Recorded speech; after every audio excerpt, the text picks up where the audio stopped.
Would you be where you are today without independent music venues? Impossible. There's no way, there's absolutely no way.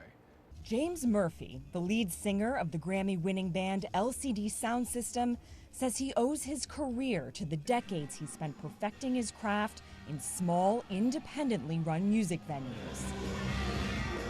This is a kind of like natural ecosystem that you can't rebuild. It's like a coral reef of venues. It's like a national asset that if it goes away, it doesn't come back. He was scheduled to play here at Knockdown Center in Queens, New York in April, a gig that's been postponed indefinitely. It's really rough. It's like, there is no timeline on when we could reopen. We were the first to close. Our industry will be the last to reopen. Which is why Knockdown and nearly 3,000 other independent music venues banded together to form the National Independent Venue Association, or NIVA. The group, along with 600 other artists from Lady Gaga to Billy Joel, are calling on Congress to take action. But we're about to lose all of the Carnegie Halls for independent small music all at once. NIVA has endorsed the Save Our Stages Act, a bipartisan bill which would provide a 6-month grant to independent venues.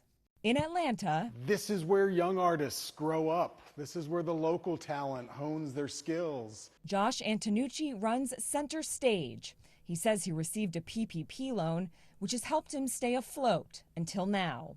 But with live events indefinitely on hold, he has no other source of revenue.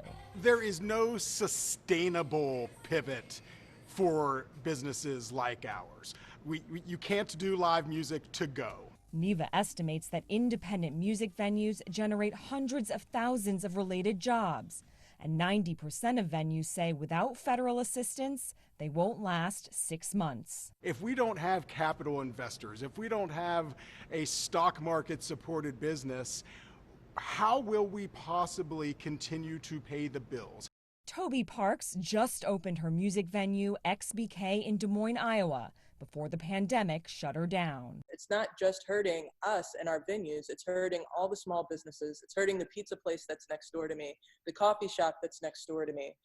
It's hurting the community as a whole. It was a dream years in the making, but she's now looking at closing for good in just months. And as a minority-led business owner, the prospect is heartbreaking.